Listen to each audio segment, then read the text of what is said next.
Really happy to have you here. He grew up in New Hampshire. He was born and raised in Keene, New Hampshire. He then left New Hampshire to go to military school. He went to VMI, to the Virginia Military Institute. He was actually valedictorian of his class at VMI. He then went on to Harvard. He was going to be an English literature major at Harvard, but he soon changed his mind. He felt a calling. He was called to the priesthood. And so he left Harvard. He enrolled in the Episcopal Theological Seminary in Cambridge, Massachusetts. And it is while he was enrolled at seminary, he was still a seminarian. Breaking news. I genuinely never thought I would say these words. NATO allies have deployed troops to Greenland to defend that island against the United States of America. Let me say that again so it sinks in.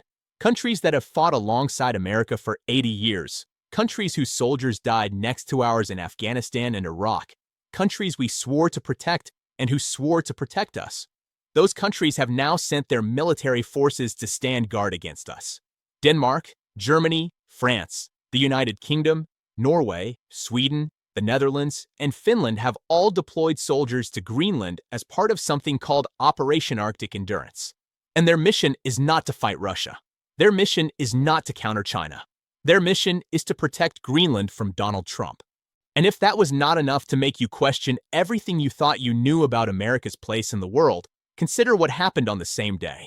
The Catholic Archbishop who oversees every single Catholic service member in the United States military went on the BBC and said that it would be morally acceptable for American soldiers to refuse orders from the president. He said troops could disobey in good conscience. He said an invasion of Greenland would tarnish America's image. He said he could not see any circumstance where using military force against Greenland would be justified. This is where we are in January 2026. Our allies are arming against us. Our own religious leaders are telling our troops they do not have to follow orders. And the President of the United States is threatening to invade a territory belonging to one of our oldest friends because he did not win the Nobel Peace Prize. I wish I were making that up. I genuinely wish this was fiction, but it is not. This is real. This is happening right now. And if you are not paying attention, you are missing the most dangerous moment in American foreign policy since the Cuban Missile Crisis. Let me walk you through exactly what has unfolded over the past 2 weeks, because the sequence matters. The speed matters. The scale of the international response matters because it tells you something that the mainstream media is not saying clearly enough. The world has decided that Donald Trump is a threat, not a difficult partner, not an unpredictable ally, a threat, and they are acting accordingly. It started when Trump renewed his obsession with Greenland. He has wanted that island since his first term, but this time he escalated in ways that shocked even his own advisors. He refused to rule out military force. He threatened tariffs on any country that opposed him. He sent his son Donald Trump Jr. to Greenland in what looked like a scouting mission. And then he sent a letter to the Prime Minister of Norway that may go down as one of the most unhinged diplomatic communications in American history. In that letter, Trump complained that Norway's Nobel Committee did not give him the Peace Prize. And he said that because of that decision, he no longer felt obligated to think purely of peace. He said he could now think about what is good and proper for the United States. In other words, the president suggested that being denied an award justified his consideration of military action against a NATO ally. This is not normal. This is not strategy. This is the reasoning of a man who has lost all sense of proportion. Denmark responded immediately. The Danish government announced Operation Arctic Endurance and began deploying military reinforcements to Greenland. Fighter jets, naval vessels, elite Arctic warfare soldiers. And then something unprecedented happened. Other NATO countries joined them. Germany sent a reconnaissance team. France deployed troops and conducted joint air missions with Danish F-35s. Sweden and Norway sent forces.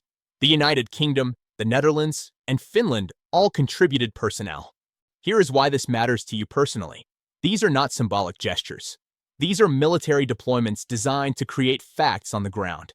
When Major General Peter Boysen of Denmark arrived in Greenland with hundreds of elite combat troops, he said publicly that he was ready to defend Greenland. Think about that statement.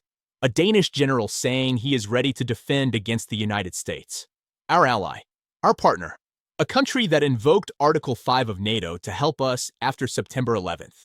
That country is now preparing its military to resist us. The European Union has made clear that if the United States invades Greenland, it would be the end of NATO. EU Defense Commissioner Andreas Kubilius said explicitly that EU members would be obligated to come to Denmark's assistance. The European Parliament has frozen approval of the proposed EU-US trade agreement. Emergency meetings are being held across Europe, and every single European leader who has spoken publicly has said the same thing. Greenland is not for sale. Greenland will not be taken by force, and they will stand together against anyone who tries. Pause for a second. Let that sink in. This is not politics. This is not diplomacy. This is the architecture of the post-World War II international order collapsing in real time. The alliance that kept the peace in Europe for 80 years is fracturing because one man cannot accept that he does not get everything he wants. And this is where the Catholic Church enters the picture in a way that should alarm everyone regardless of their faith. Archbishop Timothy Broglio is not some fringe figure. He is the head of the Archdiocese for the Military Services.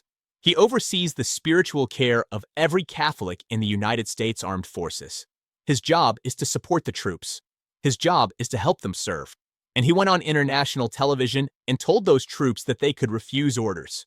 When the BBC asked Archbishop Broglio about the prospect of invading Greenland, he did not hedge. He did not offer diplomatic language. He said flatly that he could not see any circumstance where it would satisfy the requirements of a just war. He said Greenland is a territory of Denmark. Denmark is an ally, and it does not seem reasonable that the United States would attack and occupy a friendly nation. He called it unacceptable. He said it tarnishes America's image around the world. And then came the key statement. The interviewer asked if troops could disobey such an order. Broglio acknowledged that it would be difficult for an individual soldier to refuse. But he said, strictly speaking, within the realm of their own conscience, it would be morally acceptable to disobey that order. He said he was worried about the troops in his pastoral care because they could be put in a situation where they are being ordered to do something morally questionable. Here is why this matters to you personally. The Catholic Church has just told American service members that their commander-in-chief might give them immoral orders. The Church has told them they have permission from God to say no. This is not a policy disagreement. This is the moral authority of one of the world's largest religious institutions being deployed against a sitting president. And it happened in the same week that NATO allies deployed troops against us. The next day, 3 of the highest-ranking Catholic leaders in America issued a joint statement. Cardinal Blase Cupich of Chicago, Cardinal Robert McElroy of Washington, D.C., and Cardinal Joseph Tobin of Newark released a declaration that reads like a condemnation of everything Trump is doing. They wrote that the events in Venezuela, Ukraine, and Greenland have raised basic questions about the use of military force and the meaning of peace. They said America's moral role in confronting evil around the world is under examination. They called for military action to be seen only as a last resort in extreme situations, not a normal instrument of national policy. 3 cardinals, the archbishops of 3 of America's most important cities, speaking with one voice against the foreign policy of the president. When has that ever happened? When has the Catholic Church in America ever aligned so publicly and so forcefully against a sitting administration on matters of war and peace? This is historic, and it is happening because the people closest to our military, the people who hear their confessions and counsel their families, have concluded that something has gone terribly wrong. Meanwhile, in Greenland itself, the largest protests in the island's history are taking place. Tens of thousands of people, nearly a third of the entire population in some towns, have marched against Trump. They are wearing red hats that say MAGA, but not the MAGA you know. Their hats say, "Make America Go Away." They are waving signs that say Greenland is not for sale. They are making contingency plans for what to do if American forces actually arrive. And here is the detail that should haunt every American who cares about our standing in the world. The people of Greenland are now looking at Danish warships and French fighter jets and German soldiers and feeling relieved. They are grateful that foreign militaries have arrived to protect them from us. That is where we are. That is what Donald Trump has done to America's reputation in less than 1 year back in office. The polling tells the same story. A Chicago Council survey found that 85% of Americans oppose using military force to take Greenland. 85%. That is not a partisan number. That is a national consensus that cuts across every demographic and every political affiliation. Americans do not want this. Greenlanders do not want this. Europeans do not want this. The only person who wants this is Donald Trump. And why does he want it? He says national security. He says China and Russia might threaten Greenland if we do not take it first. But Denmark has already invested $14 billion in Arctic defense. They have bought F-35 fighters. They have expanded their naval capabilities. They have done everything Trump claimed they were not doing. And it was not enough for him because this was never really about security. This is about ego.